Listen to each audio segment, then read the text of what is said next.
Sip. Mas Waskito, Assalamualaikum. Ya, waalaikumsalam Pak Awal. Thank you sudah join in. Ini recording kita yang pertama. Kita mau bahas mengenai ISPMI, sistem penyimpanan mutu internal, produk kita boleh dibilang terbaru yang kita finalisasikan dalam tahap final 6 atau 8 bulan ya? Range Ya, development-nya. sekitar 6-8 bulan. Alright. Karena memang benar-benar new ya. New banget ya. Iya. Yes. Oke, nanti ada paparan, tapi saya perkenalkan dulu teman-teman, Mas Waskito Zamani, Pak atau Mas? Mas ya. Mas saja. Mas Waskito Walaupun Zamani. anaknya ada 2 nggak apa-apa, Mas. Ya, dan sudah ada yang punya teman-teman, jadi nggak boleh nanya tentang topik itu.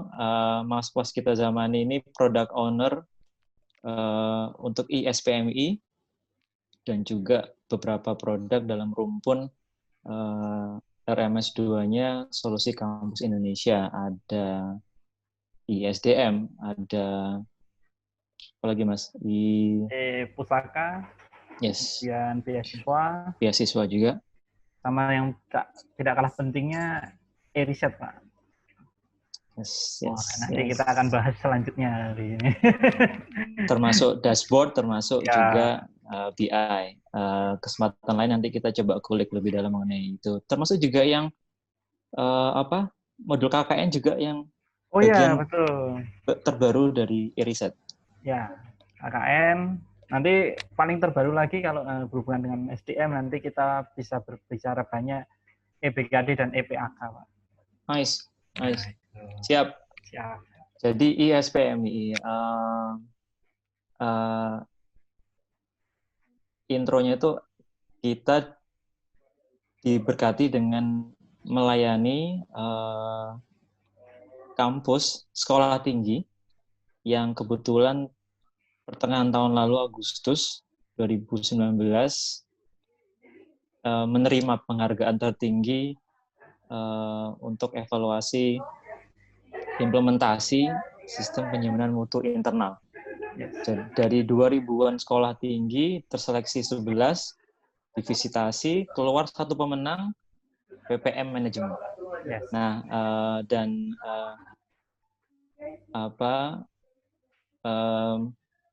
gimana perasaannya Mas melayani PPM Manajemen, mengembangkan sistem SPMI yang dapat award tertinggi itu?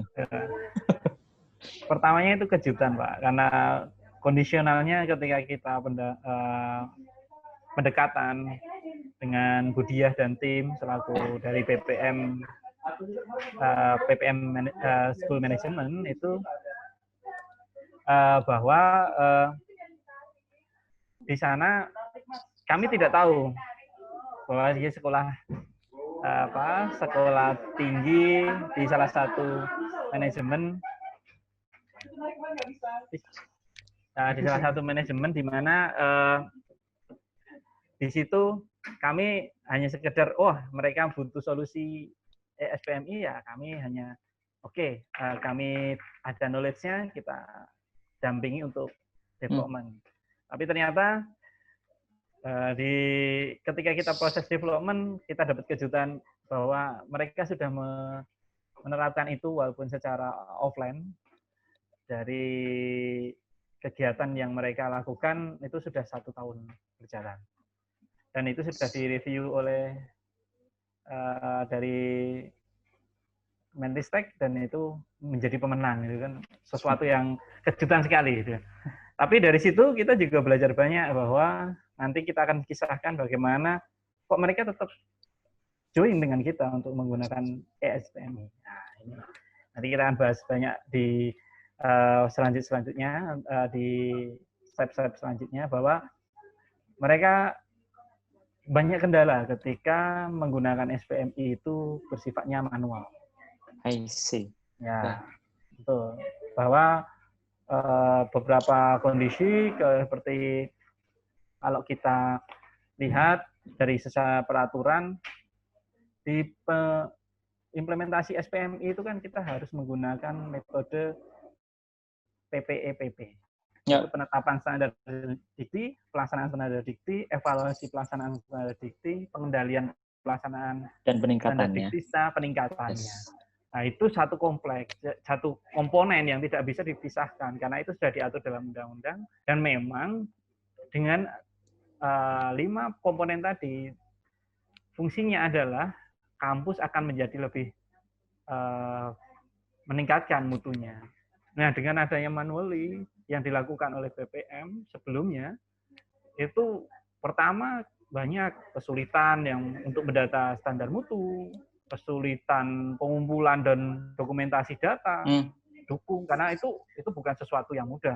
Kita berbicara banyak pengalaman dari, walaupun hanya sekedar mendampingi seperti kayak di UGM atau beberapa tempat yang lain, pengumpulan dan dokumentasi data dukung ini juga menjadi challenging. Iya, Nggak mudah. Nggak mudah. Semakin banyak prodi yang diampu, ya, mesti semakin dinamikanya semakin tinggi. Nah, itu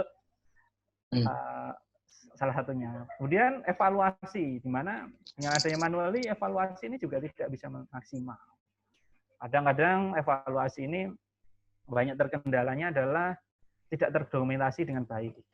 Temuan-temuan atau mungkin hanya sekedar daftar tilik pertanyaan-pertanyaan dari setiap standar mutu, itu banyak sekali yang endingnya karena evaluasi ini kan tidak hanya 1-2 auditor, bisa jadi 5 atau 4 auditor dengan kondisional yang manually, akhirnya rekapitulasi daftar tilik itu tidak maksimal. Tidak bisa cepat, dan tidak bisa cepat juga.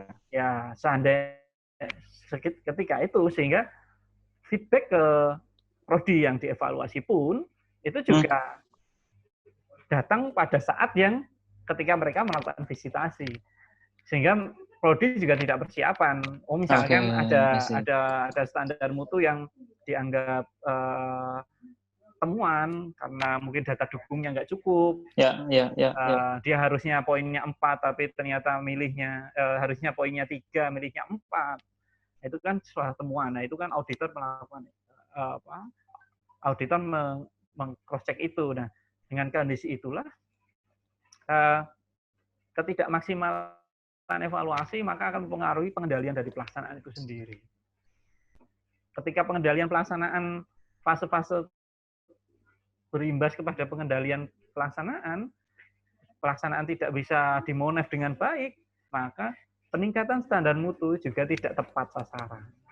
Nah, itu adalah salah satu yang perlu kita bisa pelajari, di mana jika menggunakan itu semuanya proses itu menggunakan manual, Excel, bla bla bla dan sebagainya, collecting, dokumentasi semua akan jika itu dilakukan bertahun-tahun, karena ini kita merujuk kepada Kampus Merdeka yang sekarang lagi dicanangkan oleh Mas programnya Pak Nadiem ya. 4 programnya Pak Nadiem itu adalah salah satunya adalah yang mengatur tentang reakreditasi yang dimana Mas Menteri benar-benar mencanangkan kemerdekaan itu, di mana setiap kampus bisa menggunakan bahkan menciptakan lembaga audit mandiri gitu.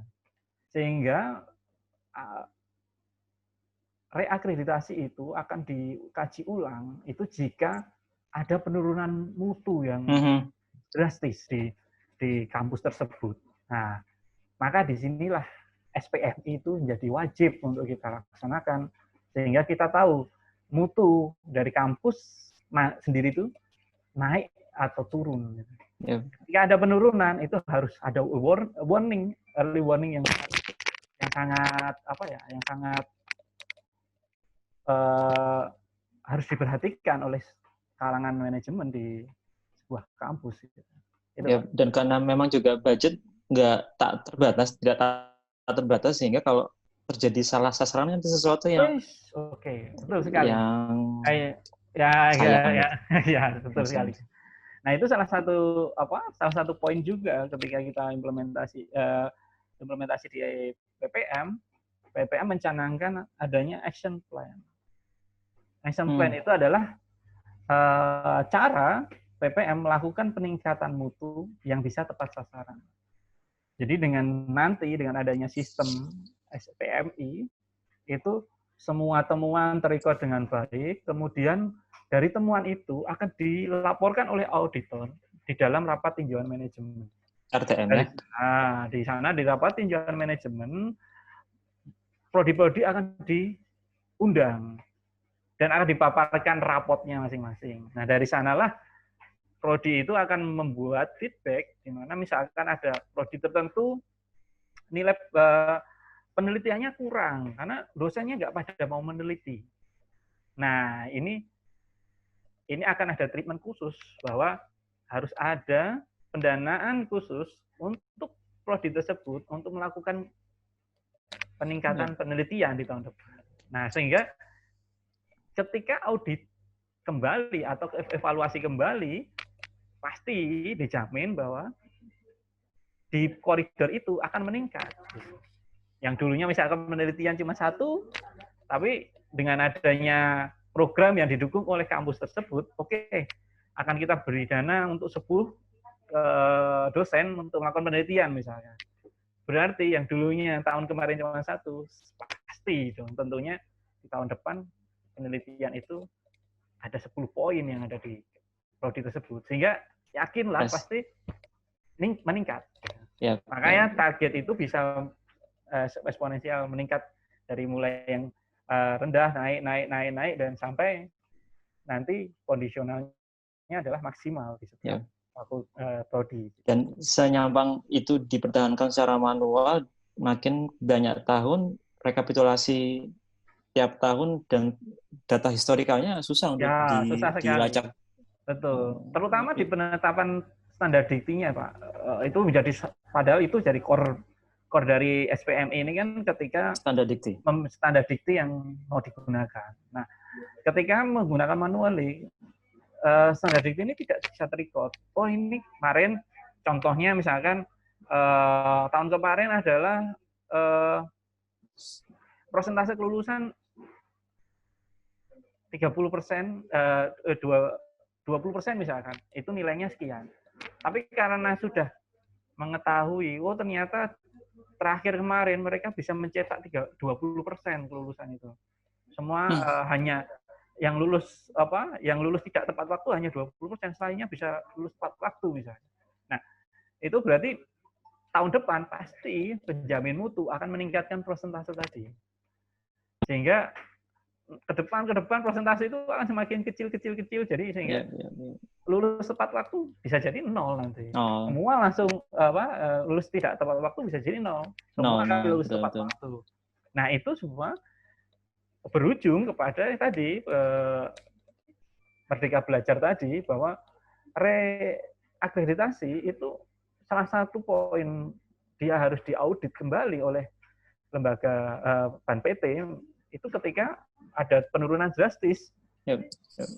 Luaran dari perguruan tinggi itu, kemudian masa tunggunya turun drastis, penerimaan mahasiswanya juga menurun. Gitu. Itu salah satunya ketika memutu baik, yakin kampus itu akan bahkan bisa menolak mahasiswa. Gitu. Tapi jika mutu kampus itu dianggap tidak terlalu baik, maka ya calon mahasiswa juga akan, apalagi sekarang ya, melihat dalam tanda kutip generasi milenial ini untuk akreditasi, jurusan itu tuh mereka akan lihat di sosial media ini seperti apa, bahkan itu salah satunya. Oke, tambah menarik dan kita juga sudah siapkan slide ya Mas Waskita ya. Ya betul. Ada slide. Sambil diskusi nanti slide per slide. Oke, siap. Saya share dari saya aja, Pak ya. Siap.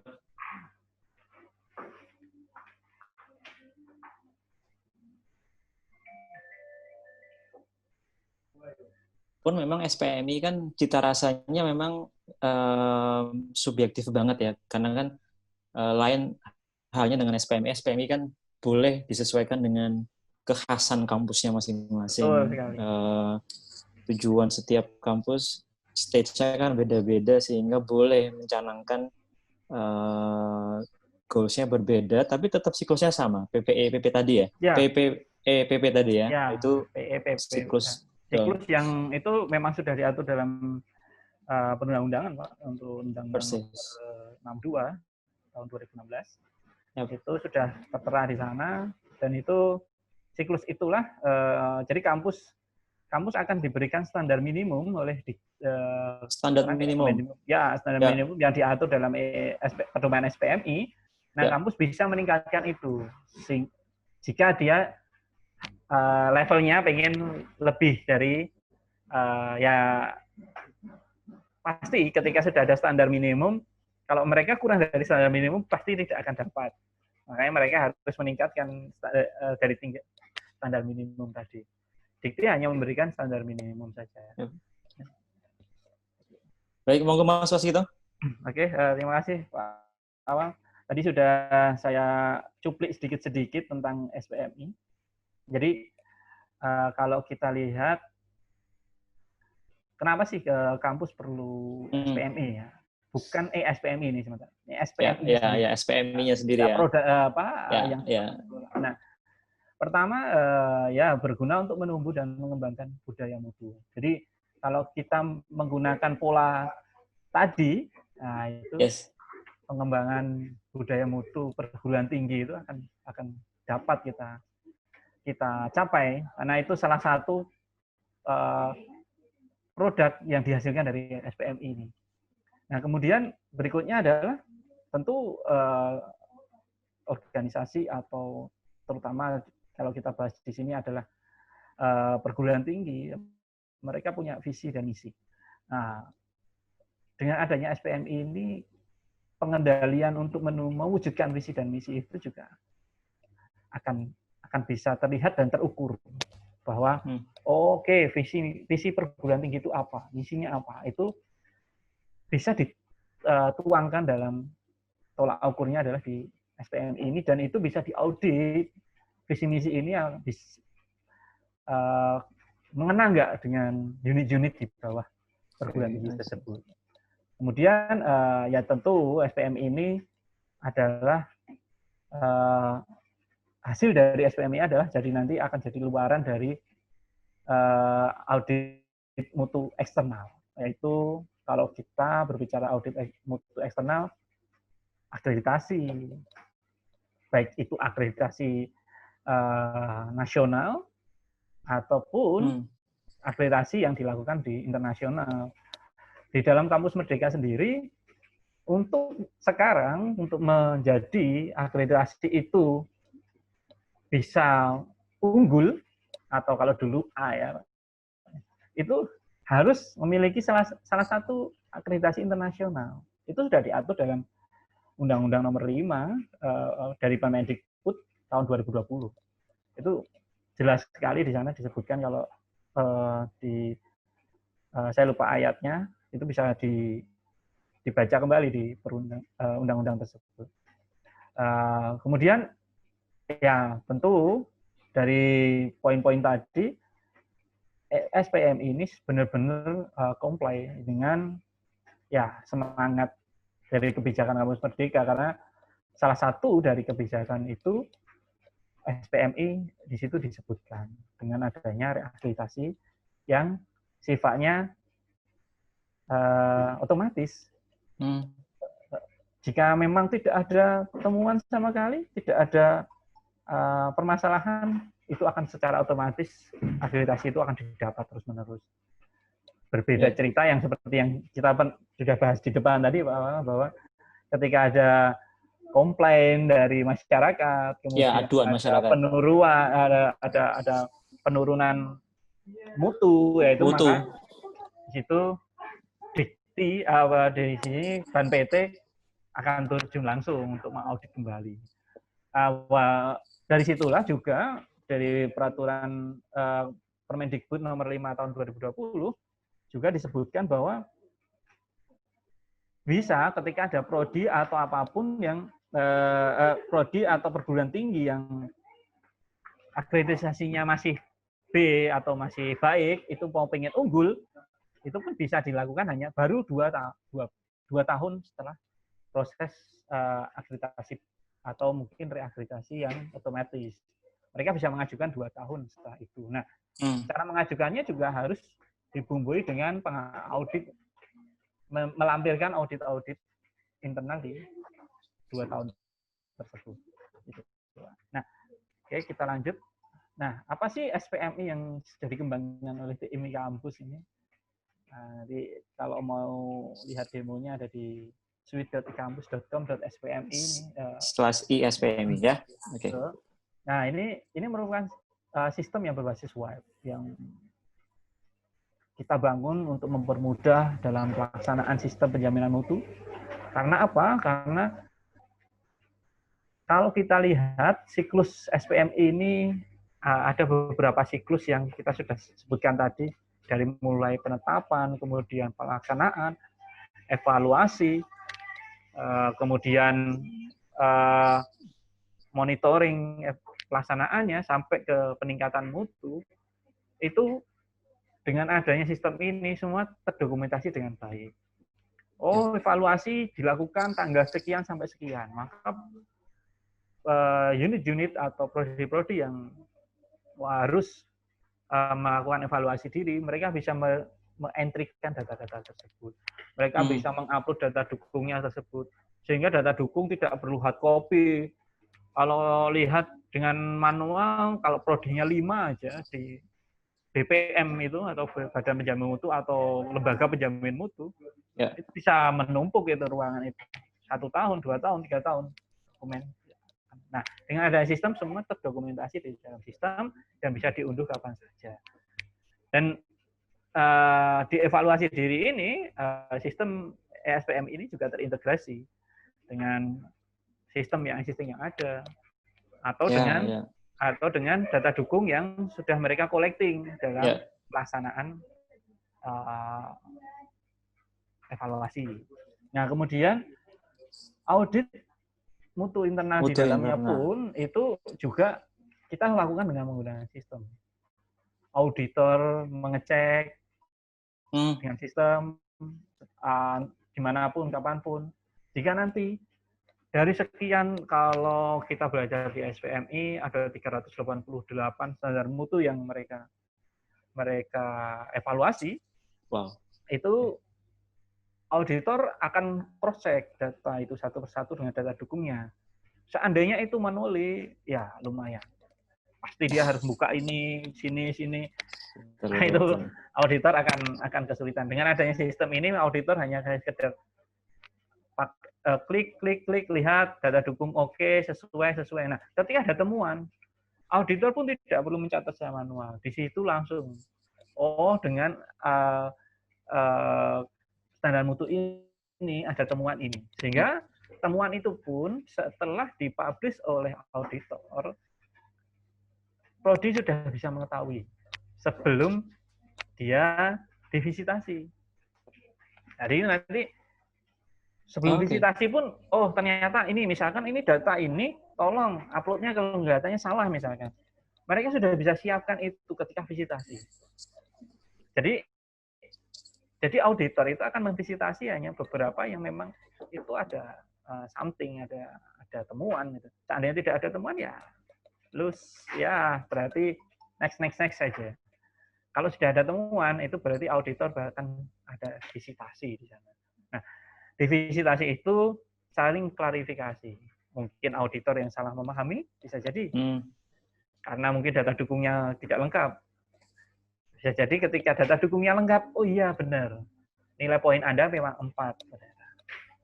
Jadi audit itu bisa merubah nilai dari mulai yang poinnya ternyata dia anggap prodi tersebut menganggap 3, tapi ternyata ketika didatangi data dukungnya kok modul pembelajarannya lengkap, kok ini lengkap semua, maka bisa naik jadi 4. Anda ini seharusnya tidak 3 tapi 4. Anda itu sudah lengkap semua data dukungnya. Silahkan diperbaiki data dukungnya, nilainya akan dirubah menjadi 4. Dan itu proses auditnya. Nah, setelah itu semua, setelah divisitasi juga klarifikasi, maka di sana ada namanya penandatangan berita acara di antara auditi dengan auditor. Di mana ketika memang ada temuan, ya itu akan dibawa ke rapat tinjauan manajemen. ATM. Ya, ketika sudah mereka tanda tangani, oke, ya memang Mas, kami di poin ini kami masih kurang dan sebagainya.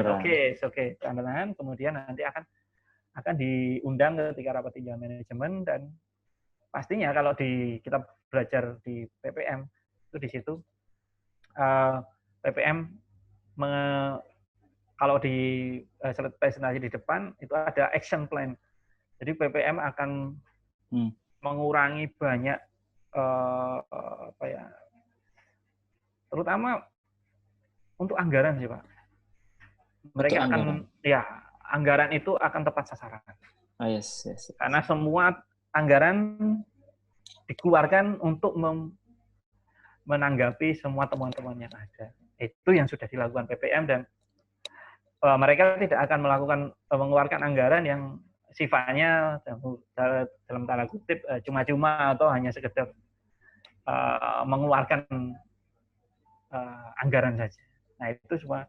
Makanya outputnya itu adalah standar mutu standar mutu pasti setiap tahunnya akan meningkat, kemudian capaian targetnya setiap tahunnya juga akan meningkat, bahkan nanti sampai ke action plan-nya. Ya, action plan-nya ini menjadi salah satu core juga dari ESPMI, di mana belum tentu kampus-kampus lain paling mentok sampai di tinjauan manajemen saja, tapi tidak sampai ke ini perlu kita sampaikan ke mungkin badan penjamin mutu atau lembaga penjamin mutu di kampus-kampus. Ini saatnya untuk merubah di mana SPMI itu bisa maksimal kita penggunaannya untuk sampai menekan bagaimana anggaran itu harus dikeluarkan. Direncanakan. Ya, dan direncanakan, direalisasikan dengan tepat sasaran. Ya.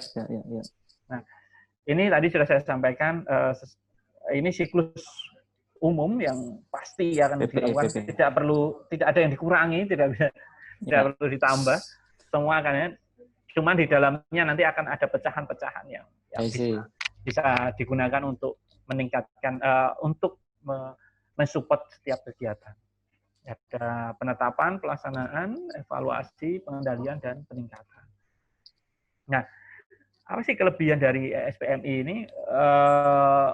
Sudah saya sampaikan cukup gamblang tadi di depan, ini saya cuma review lagi. Bahwa ya jelas tentu indikator dan standar mutu terdokumentasi dengan baik. Terrecord. Tahun 2020 standar mutunya cuma 388.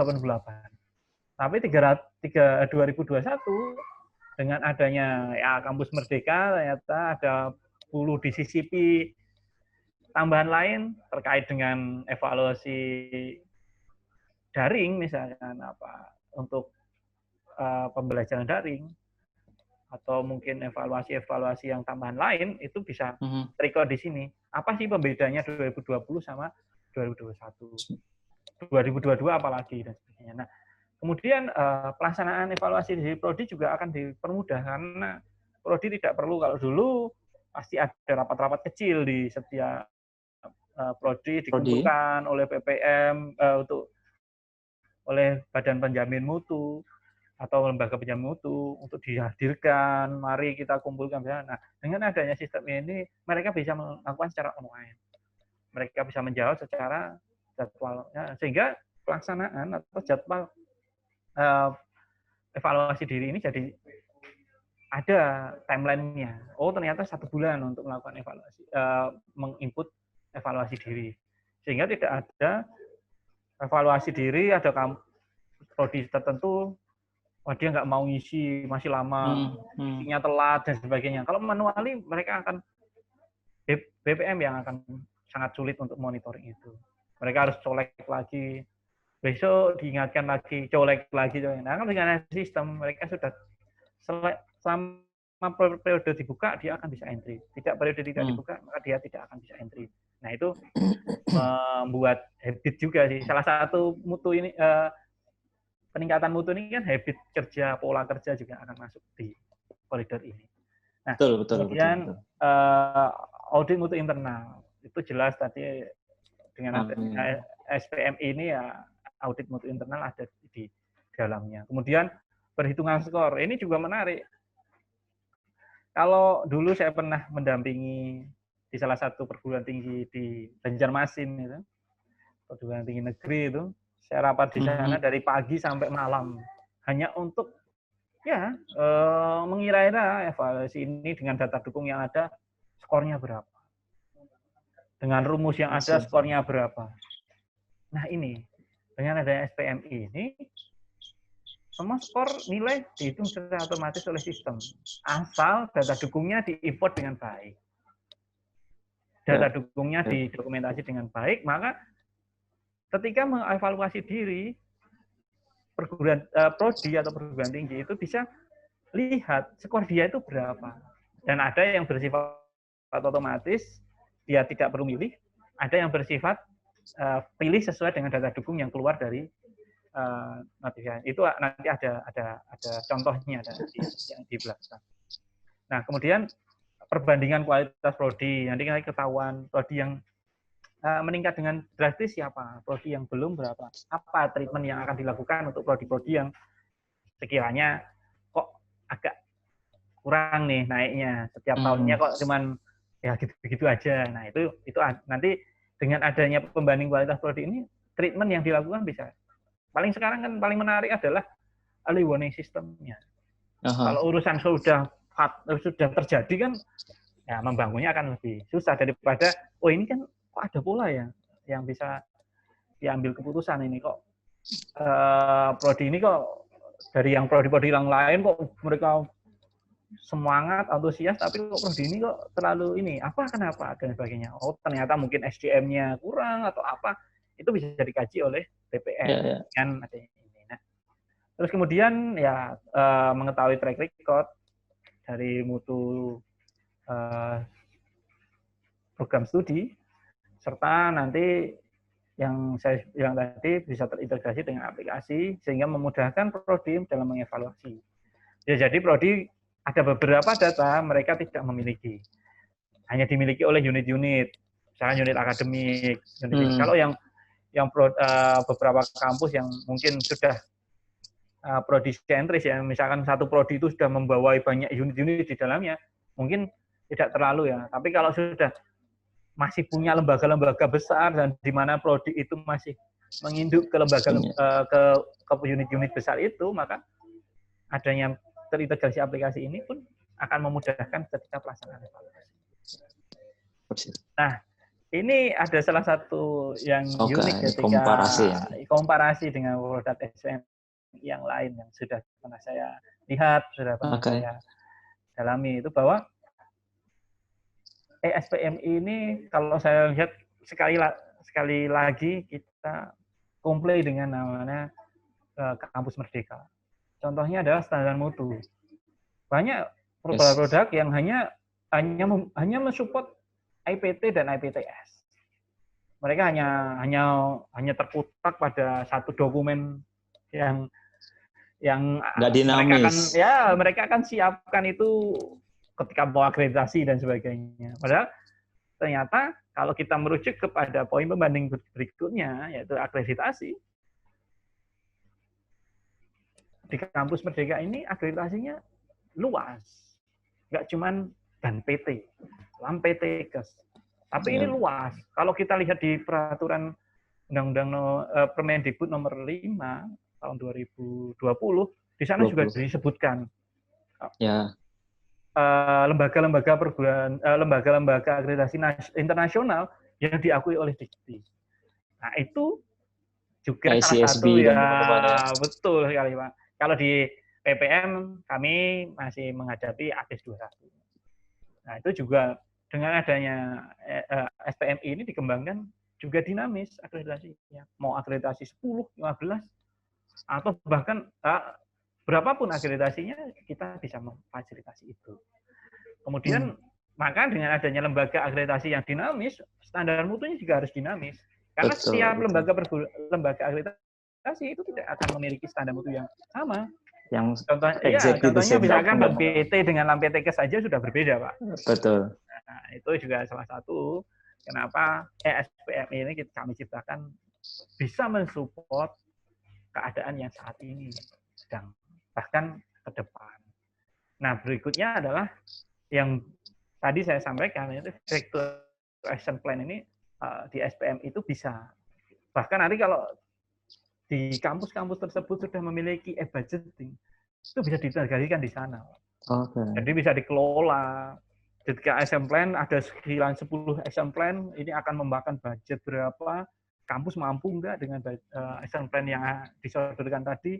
Jika tidak mampu dengan budget yang tadi, kira-kira mana yang jadi priority. Nah, itu seorang bagi manajemen perguruan tinggi itu menarik sekali, karena mereka bisa memutuskan itu sebelum melakukan anggaran itu sebelum berjalan, sehingga dia tahu, oh ini ya, oke, dari 10 ini 8 akan kita jalankan di tahun ini, 2 mohon maaf karena ini dan sebagainya. Nah, itu fitur inilah yang menjadi utama, dan di mana 8 tadi itu akan menjadikan peningkatan mutu pasti, karena 8 ini adalah sebuah hasil dari sebuah temuan. Jadi 8 tadi itu sebuah temuan, dan itu jika temuan-temuan itu solve, berarti kan next pasti akan meningkat di setiap prodi-prodi tersebut. Treatment ke prodi-prodi tersebut juga akan positif di tahun berikutnya. Dan itu akan meningkat. Nanti kalau ada temuan di sisi lain, akan ditingkatkan. Seperti itu. Nah, ini flowchart, ini saya juga ambil dari pedoman, ini kalau BPM atau lembaga penjamin mutu di setiap kampus pasti sudah paham betul dengan siklus ini. Seperti yang sudah saya sampaikan tadi, dari mulai entry standarnya, kemudian evaluasi, kemudian auditor, melakukan auditi, ke auditi, kemudian rapat tinjauan manajemen, dan menghasilkan standar mutu baru. Dan itu siklusnya terus berputar terus. Sirkular ya. Ya, sirkulasinya. Nah, kemudian ini salah satu contoh saja sih yang seandainya mungkin dari Badan Penjamin Mutu atau lembaga penjamin mutu yang nantinya akan melihat video ini, ternyata mereka masih kesulitan dalam melaksanakan proses siklus SPMI, ini bisa menjadi rujukan. Kapan standar mutu itu harus diterbitkan untuk terus kapan melakukan pelaksanaan, terus kemudian kapan monitoringnya, evaluasi dirinya kapan, bahkan sampai nanti apa nih rapat tinjauan manajemen yang akan dilakukan. Ini siklusnya ya siklus yang bisa dijadikan rujukan lah untuk nanti tinggal ya tadi seperti yang Pak awal bilang, setiap kampus akan memiliki pola-pola tersendiri dengan ya habitnya masing-masing dengan fitur yang dilakukan. Nah, kita koridor berikutnya adalah kita mengenal lebih dalam SPMI. Nah, ini ya tampilan-tampilan dari fitur-fitur yang kita miliki. Yes. Ini tadi yang saya bilang, lembaga akreditasi itu bisa bertambah mandiri dan bisa dibuat sesuai dengan siklus tadi, siklus ini bisa dituangkan di sini. Oke, I see. Itu bisa manis. Siklus sekarang evaluasi diri, ya. Prodi itu berhak dan harus melakukan evaluasi. Dan itu bisa dimonitoring dari rekapitulasi evaluasi diri. Mana sih yang sudah mengisi, mana yang belum. Sehingga Badan Penjamin Mutu bisa juga aware kalau ini kok angkanya dari kemarin masih sama aja ya, 0 saja. Nah, itu berarti mereka belum mengentry itu bisa mengkontak. Karena kan pasti Badan Penjamin Mutu itu pasti mempunyai kontak person di masing-masing PIC prodi, sehingga mereka bisa kontak itu melalui grup atau melalui apa.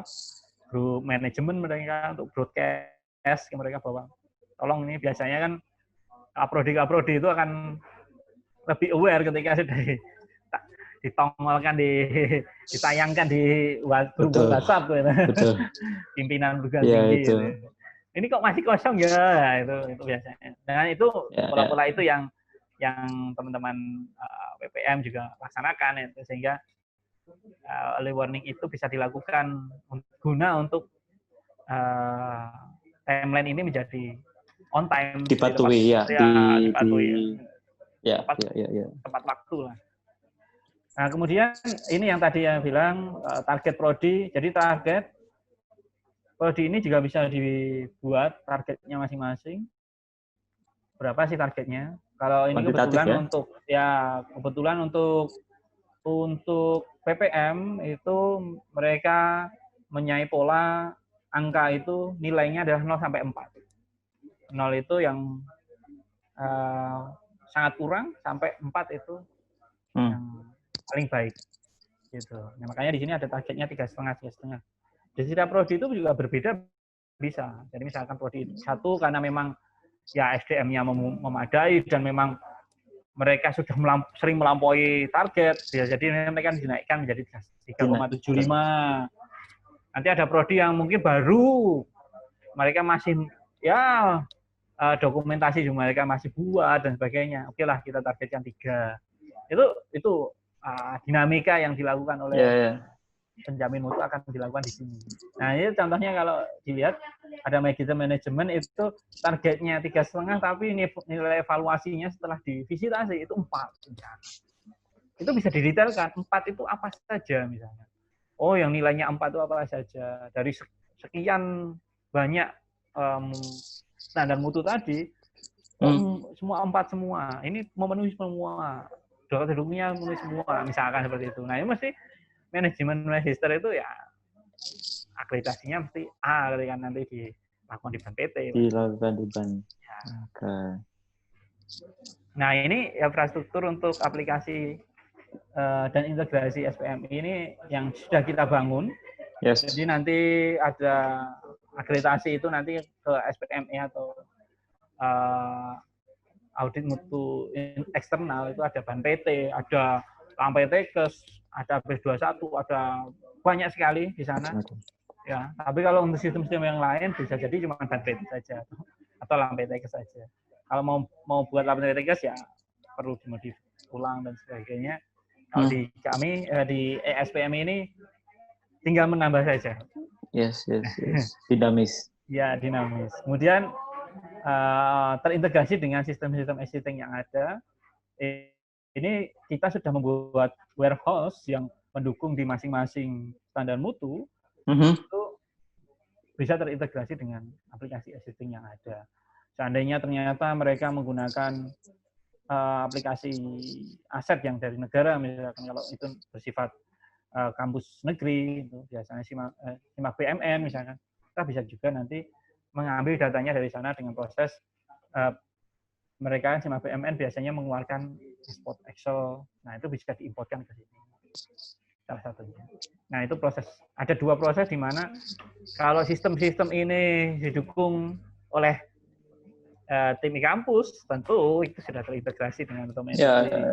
Tapi kalau tidak terhubung dengan kampus, nanti banyak koridor. Yang saat ini ada 2 pola, yang satunya terintegrasi langsung, satunya lagi ada terintegrasi dengan import Excel. Ya. Nah, ini kemudian dashboardnya untuk LPM ini. Nah, ini mereka bisa mengecek itu di sana ada lembaga akreditasi yang diikuti sekarang baru 2, kemudian standar mutunya berapa, kemudian prodi yang mereka ampu itu berapa. Nah, di sana paling menarik adalah perkembangan nilai mutu. Yang itu menarik adalah nanti ketika itu sudah mulai tampak misalnya 2 atau 3 tahun, nanti akan mutunya kelihatan. Tahun pertama seperti series apa? Ya, time series. Ya, time series. Artinya ada waktu yang ketika pelaksanaan kan memang kalau kita membahas SPMI adalah waktunya 1 tahun. Yep. 1 tahun berjalan. Di sana juga ada evaluasi diri. Ketika ini evaluasi diri ini ketika prodi itu mengentry, kira-kira ada dari target dengan penilaian prodi itu seperti apa sih? Ini jadi early warning juga. Misalkan ternyata targetnya itu kok ketika penilaian prodinya kok turun, berarti bisa dipastikan mereka tidak memenuhi target. So, itu dari ini. Kemudian ini berikutnya yang kami sampaikan kenapa dinamis ini juga pengelolaan yang mudah adalah mutu standar mutu ini dikelola hanya satu modul yang sama. Jadi ini hierarkinya juga kelihatan. Oh ini ternyata keliru juga bisa dipindahkan ke hierarki yang lain. Nah ini menarik di beberapa tempat sistem yang ini kenapa kok tidak dinamis? Biasanya standar mutu ini jadi statis di setiap aplikasi. Makanya ketika ada standar mutu baru, mereka kewalahan untuk mendeploy lagi. Menambahkan lagi deploy-nya. Kalau di kita, dengan menggunakan SPMI tinggal menambahkan di sistem ini saja, nanti akan muncul langsung secara otomatis sesuai dengan standar mutu yang di-assign ke prodi tertentu. Di sana juga menariknya adalah kami juga memisahkan antara standar mutu untuk S1 dan S2. Jika ini pun bisa jadi kalau di kampus itu ada 3 level, profesi juga. D3 ya, D3, S1, S2 itu bisa digunakan di sini. Sistem profesi ini dinamis, juga ya profesi juga misalkan bisa, kalau ada. Ya, betul. Sehingga jika mereka memang prodinya itu tingkatnya D3, nanti juga akan berbeda karena masa tunggu masa studi misalkan. Masa studi tidak bisa disamakan antara S1 dengan D3 itu salah satunya. Nah, makanya dengan adanya standar mutu yang kita bebani dengan jenjang juga akan mempengaruhi ketepatan juga dalam evaluasi prodi-prodi tersebut. Jadi tidak dipukul rata penilaiannya. Nah, kemudian untuk indikatornya ini juga kelihatan cukup Jadi setiap standar mutu dia langsung indikatornya juga bisa langsung dideteksi. Oh, indikator kosong itu harus apa? Karena nilai 0 itu karena mereka tidak memiliki dokumen sama sekali. Ya.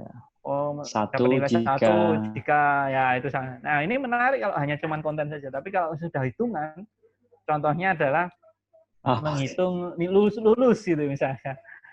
Oke, IPK lulus itu. Kalau dia IPK-nya rata-ratanya 3,5 ke atas, dia akan dapat 0,4. Tapi kalau IPK-nya 3,2 misalnya, itu ada rumusnya. 3,2 itu maka 8 dikurangi 3,2 kali berapa. Itu ada rumusnya, Pak. Sehingga nanti nilainya tidak bulat. Maka di sistem SPMI ini juga memiliki 2 tipe. Dia yang sifatnya nilainya bulat sama nilainya yang desimal. Karena ada beberapa digunakan dengan rumus, poinnya akan desimal. 3,1, 3,2. Sehingga ketika kita tadi meng-entry target, itu pun juga bisa 3,15, 3,12. Karena itu akan dihitung dari mereka menjawab setiap indikator yang ada. Gitu. Itu biasanya yang sifatnya bilangan tidak bulat, itu biasanya yang seringnya menggunakan rumus-rumus. Nah, itu juga kita sudah ada comply dengan adanya rumus tadi itu. Kita menganalisis rumus-rumus yang ada tersebut, sehingga nanti ketika ada peningkatan mutu paling hanya meningkatkan range dari masing-masing standar tadi. Oh, yang dulunya dia dapat nilai 4 asal 3,5, tapi karena kok seringnya dia di atas 3,8 ya. Kalau mau dapat nilai 4 kalau sudah 3,8. Nah, itu. Itu dinaikkan lagi standarnya. Itu terjadi, dan itu terjadi karena pola untuk meningkatkan mutu itu dilakukan dengan cara itu.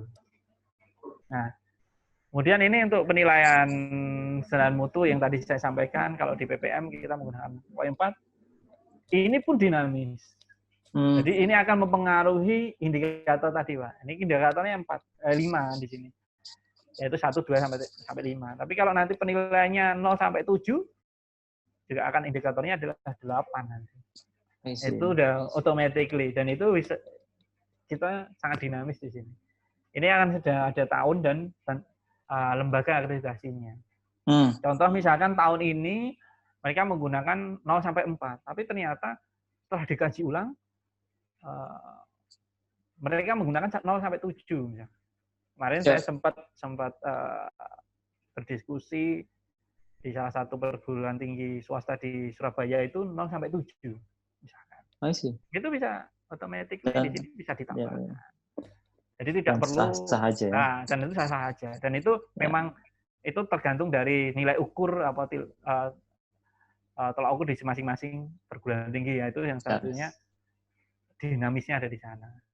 Dikti hanya mengatur standar minimumnya. Untuk mengkompos menghitung standar minimum itu dituangkan dalam setiap kampus, itu ilmunya ada di BPM masing-masing. Iya. Nah, biasanya mereka ada konsultan untuk kira-kira menarik. Kalau di kampus kami harus membutuhkan berapa. Nah, kita bisa hadir setidaknya mensupport mereka dengan adanya ESPM ini. Yes, tepat. Nah, kemudian ini untuk dashboard Prodi. Ya, Prodi ini nanti ada evaluasi diri. Jadi ini beda ketika kita admin sebagai BPM sama yang Prodi. Kalau Prodi nanti ada evaluasi diri, kemudian nanti ada daftar temuan. Ini nanti ada warningnya. Kalau ada temuan-temuan, mereka akan melakukan bahkan mencari datanya itu sebelum visitasi biasanya. Karena di masa visitasi mereka pasti akan bertarung terhadap data itu. Ketika ada temuan, mana yang bisa meyakinkan ya dia yang. Nah, sampai ini proses evaluasi diri dari Prodi. Ini memudahkan karena seandainya Prodi itu mengikuti dalam suatu waktu ada lembaga yang banyak, nanti akan muncul di sini. Ada 3 atau 4, nanti akan muncul. Nah, ini kebetulan ada 1 lembaga saja, BNPT. Sendiri Prodi. Nah, ini juga memudahkan Prodi dalam mengentry, Pak. Nah, ini dinamisasinya kelihatan. Ini itu sudah ada warningnya. Ternyata contohnya standar kompetensi kelulusan S1. Itu memiliki 16 substandar. Yang belum diisi ada 16. Nanti kalau sudah diisi 1 saja, nanti ada sedikit diisi 1. Jadi nanti tinggal mengecek. Yang merah itu ada angkanya enggak. Kalau masih kalau sudah 0 ya berarti mereka sudah ngisi semua. Ya, sudah lengkap dalam setiap standar mutu, dan itu bisa di hidden atau ditampilkan. Sehingga ketika mereka hanya fokus, saya mau fokus standar mutu pendidikan aja. Yang standar mutu penelitian dan pengabdian mereka hidden saja biar tidak mengganggu untuk viewing yang ada di proses penilaian. Nice. Nah, kemudian untuk penilaian sendiri seperti ini, Pak. Yang saya sampaikan tadi bahwa ini sudah menggunakan rumus, artinya 4 ini memang dari data dukung yang mereka upload. Sudah dihitung bahwa pasti IPK-nya di atas 3, maka dapat 4. Tapi kalau untuk IPK-nya kurang dari 3, antara 2,75 sampai 3, maka skornya adalah 4 kali IPK tersebut dikurangi 8. Nanti angkanya biasanya tidak bulat. Nah, itu kita simpan angka itu tidak bulat. Nanti ketika itu ada. Gitu. Ya. Nah, berikutnya adalah rekapitulasi prodi, juga ini kelihatan sekali. Ada daftar pertanyaan, inilah yang menjadi warning dari setiap prodi bahwa ini pasti ada temuan. Kira-kira apa pertanyaannya itu bisa dilihat. Jadi ketika melakukan visitasi, aslinya mereka sudah tahu, kedua belah pihak, auditi dan auditor itu sudah tahu apa yang akan dibahas. Itu menariknya di sini. Kalau saya biasanya kalau manual Nggak usah lama-lama ya datang ya pasti. Kalau saya melihat kan kalau memang tidak ada masalah kenapa harus diaudit? Itu kan. Karena data dukungnya udah pepak semua, sudah diberikan. Pengalaman saya pelatihan sebagai auditor ya itu. Ngapain kita mengaudit sesuatu yang memang sudah nggak ada masalah? Kenapa harus diaudit? Tapi kalau memang itu ada pertemuan, ada masalah, nah itulah gunanya auditor. Ya, sehingga kalau di sini lihat, mereka akan saya sebagai auditor ya akan datang ke prodi sarjana akuntansi bisnis ini ya cuman menanyakan 2 pertanyaan tadi. Mereka bisa membuktikan nggak itu apa yang saya pertanyakan. Kalau mereka bisa membuktikan dan itu memang valid, ya sudah, itu tidak jadi temuan. Tapi kalau kalau itu tidak bisa membuktikan karena memang datanya memang temuan, ya akan dibuatkan catatan bahwa itu temuan dan akan ditandatangani kedua belah pihak. Artinya auditi dengan auditor itu memang tahu kalau itu memang temuan. Sehingga itu akan menjadikan gimana solusi dari temuan itu di action plan tadi. Yes. Wah, cakep. Nah, itu untuk rekapitulasi prodi dan unit, kemudian sampai ke daftar temuan ini daftar temuan. Ini sudah sesuai ternyata. Dan itu sebuah temuan memang. Nah, itu dia hanya cukup baik saja dengan data yang ada. Makanya dia sudah disesuaikan ketika ini. Nah, kemudian action plan. Ini action plan-nya. Nah, nanti di situ ada root cause-nya apa, kemudian itu kadang-kadang ada range, ada personelnya juga. Jadi ketika prodi membuat ini itu benar-benar bertanggung jawab, Pak. Karena itu akan diketok palu di manajemen. Jadi siapa PIC-nya, target waktu pelaksanaannya berapa? Pas di RPM itu ya? Ya, ini persis sekali ketika nanti data ini akan langsung masuk ke budgeting. Kalau kita bisa kita terintegrasi, kalau mereka kampus sudah memiliki budgeting, wah ini perfect sekali. Kalau kita sudah dapat temuan, ada action plan-nya, prodi sanggup melakukan itu, dilahirkan dalam sebuah kegiatan. Ya. Dan akan didanai sesuai dengan budget yang bisa dicak ya. Betul. Nah, itulah. Jadi SPMI ini kalau kita mau kulas banyak, ini cukup menarik. Makanya makanya saya tadi kok tantang kenapa harus pakai SPMI. Yes.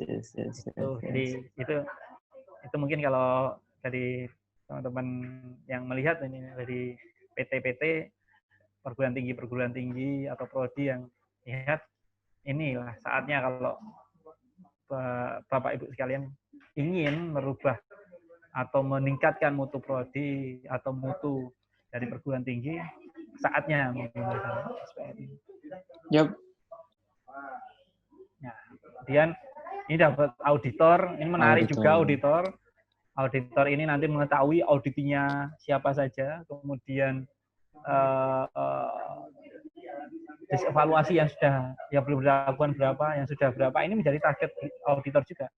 Karena auditor juga diberikan timeline juga di setiap siklus SPMI. Sehingga tidak merta-merta, ini sudah ada visitasi 1 kali. Ada yang belum divisitasi sekian. Itu juga mereka harus paham. Auditor menarik ketika melihat ini. Dulunya mereka menggunakan dokumentasi manual yang mereka dapati itu kan. Ya, mereka datang baca lagi bareng-bareng. Padahal kalau di sini kelihatan nanti dengan sistem ini pun ketika auditor melakukan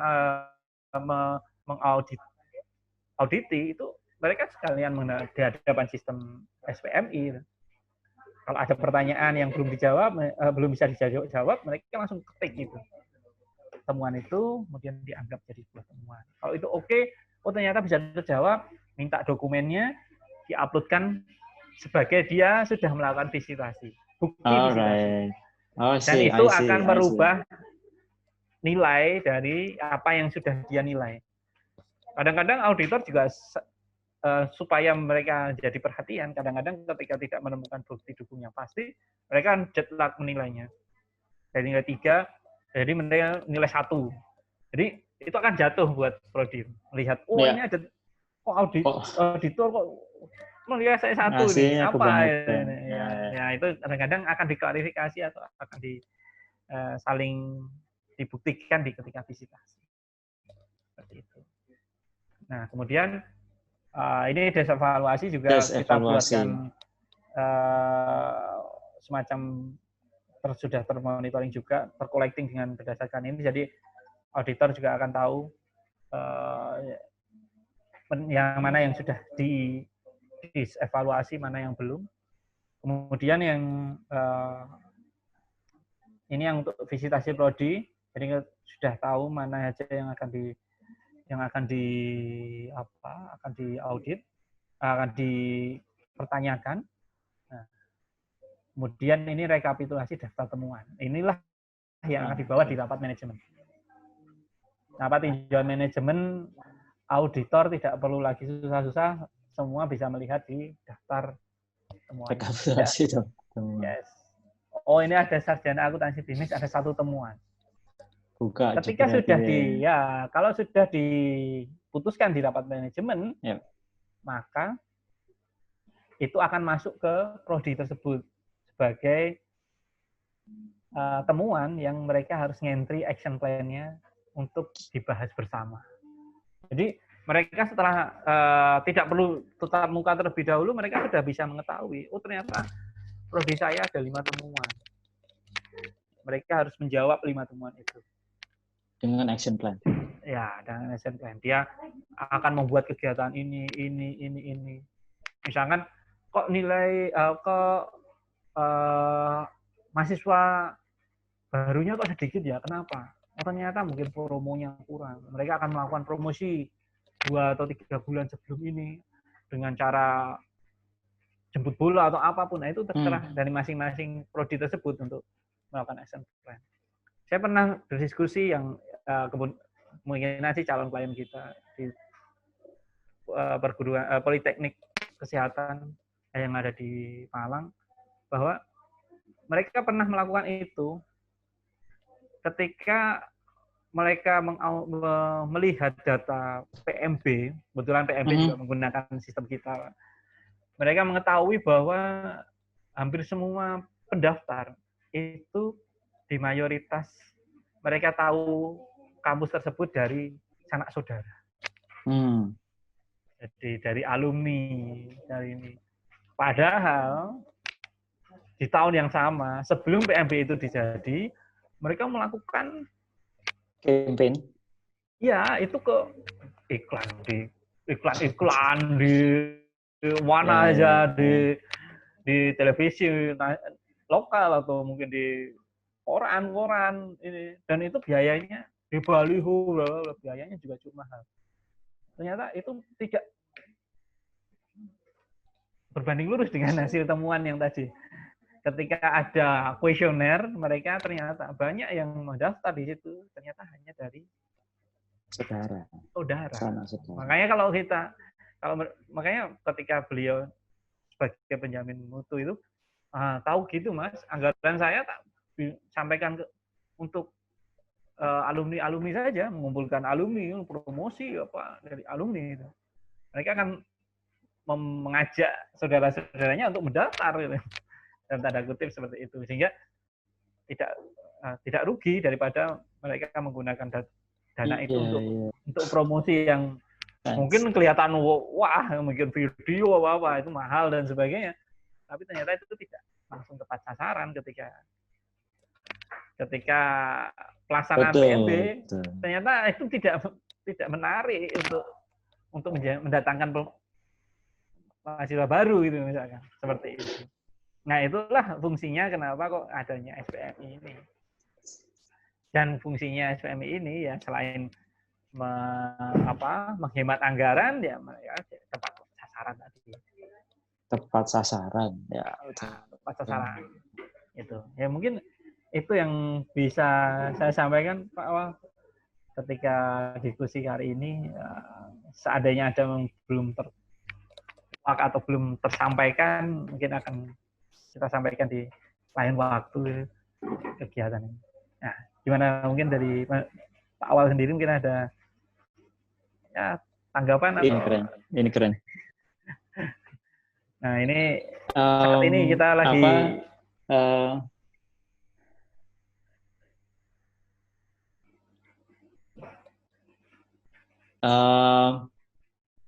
goalnya kan memang supaya ada budaya mutu di perguruan tinggi itu, karena kan entah tantangan internal, tantangan eksternal, kan mau nggak mau mendorong kampus itu untuk selalu meningkatkan kualitas dirinya, kualitas hasil penelitian, kompetensi lulusannya, dan dalam pada itu kan banyak sekali data-data di lapangan yang harus dikoleksi dan dianalisis, mana yang harus diimprove, mana yang enggak. Dan bicara manajemen kan ya banyak banget kan kalau ngomongin mutu itu makanya supaya kampus-kampus fokus pada substansi temuan dan lalu perbaikannya, kupikir kita sangat bisa berkontribusi di sana dengan membuatnya jadi mudah untuk dikoleksi, ya, dilaksanakan lah ini. Persis. Yes. Ya, pikirin sesuatu yang baik lah buat ininya buat mengakselerasi kampus-kampus agar lebih fokuskan energinya untuk hal-hal yang mendasar banget. Alih-alih mengkoleksi data, manual harus merekap dan sebagainya, tapi pikir kan bukan itu tugas kampus, itu tugas SKI. Yes, gitu tepat sekali Pak. Jangan sampai ada curhat-curhatan lagi, ada mahasiswa yang curhat dosennya tidak mau mengajarnya untuk akreditasi ya Pak. Oh. Hanya sibuk untuk akreditasi, padahal ya betul. Dosen tentu tugas pertama yang utama adalah mengajarnya daripada. Yes. Betul. Nah, itu semua bisa bisa disolusikan menggunakan sistem informasi. Jadi tidak keberhasilan untuk sistem atau tidaknya itu kan tergantung bagaimana sistem ini benar-benar memberikan solusi atau tidak terhadap masalah-masalah yang muncul tadi. Yep. Kalau masalah itu tersolusikan dengan sistem, yang harusnya misalkan mereka atau melaksanakan evaluasi diri ini biasanya mereka harus mengeluarkan anggaran besar untuk ngumpulin semua item-item yang di prodi tersebut. Kemudian ya plus waktu juga. Ya, waktunya juga harus ini. Sekarang dengan adanya sistem mereka tinggal duduk manis di masing-masing prodi, asal mereka diberi tahu kalau ini sudah ada evaluasi, silahkan masukkan. Data collecting juga bisa dimanfaatkan disupport oleh pihak-pihak yang memang mereka memiliki data. Ya. Contohnya misalkan dari data akademik, di AAK pasti mereka memiliki data dan mereka jika mereka dimintai pasti akan lebih mudah daripada prodi-prodi langsung tersebut yang mengkoleksinya. Karena mereka yang memiliki adalah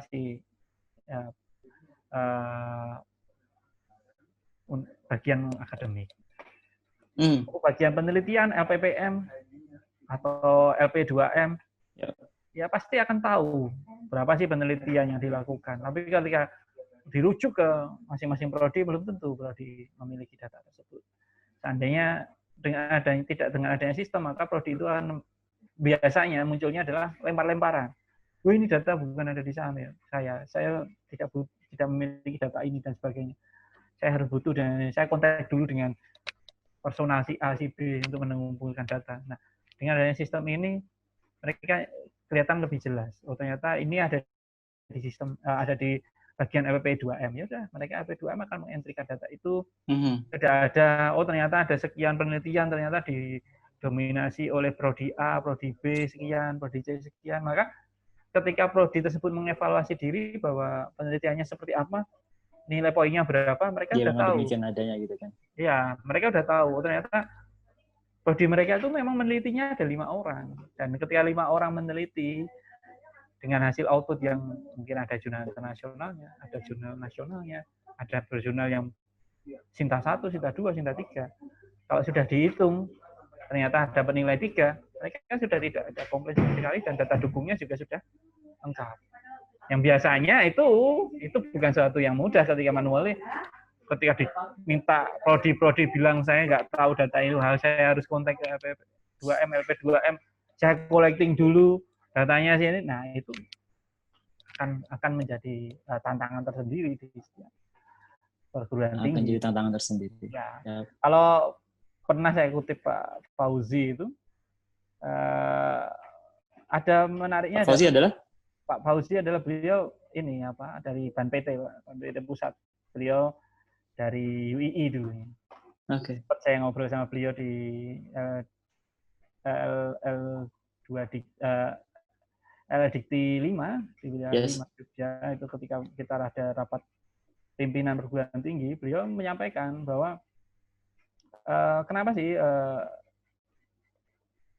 kampus-kampus itu yang sifatnya besar itu tuh mudah mendapatkan akreditasi itu karena ya mereka juga mudah untuk mengcollecting data tersebut.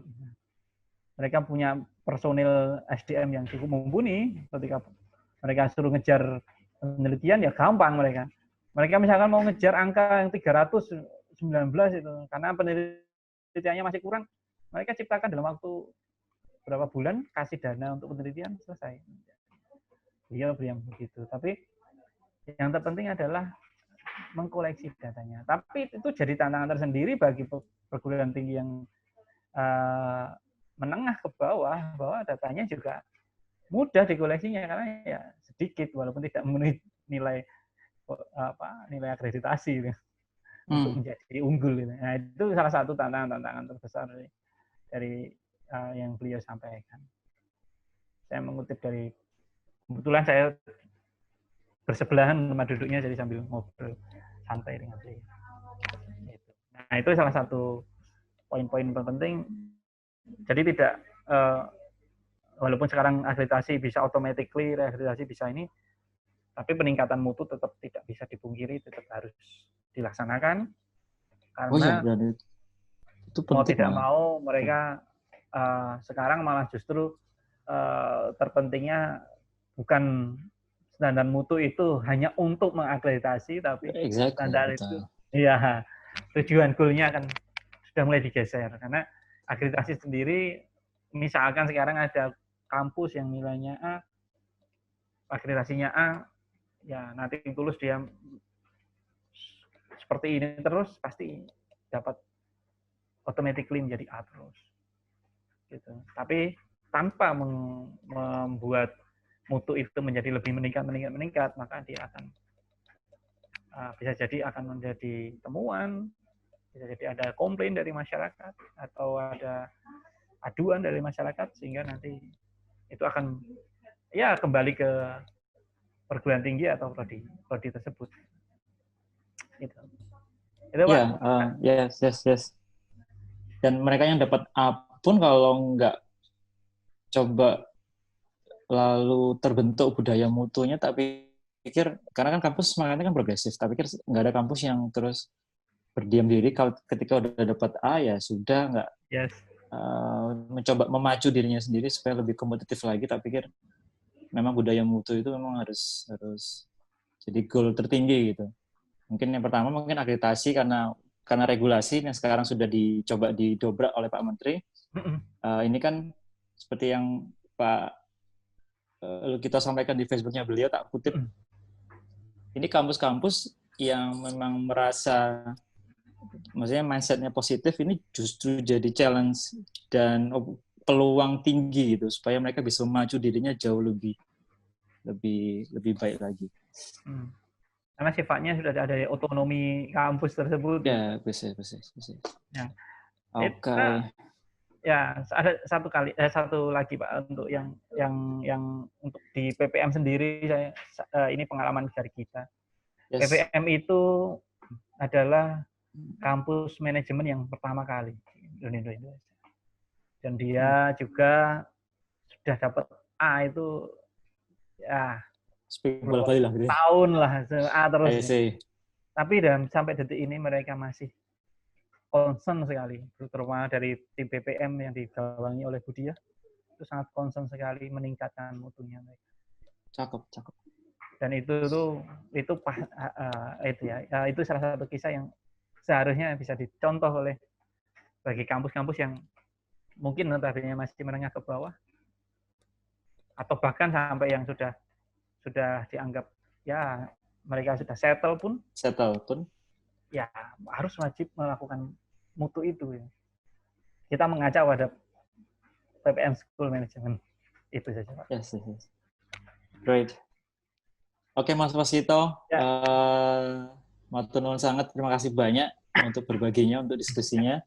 Ya. Kita masih punya banyak banget solusi untuk didiskusikan seperti kayak gini, dan nggak sabar untuk segera shoot another video next time. Thank you ya. Ya Pak. Salam buat teman-teman. Ya. Ya, Assalamualaikum. Waalaikumsalam warahmatullahi wabarakatuh.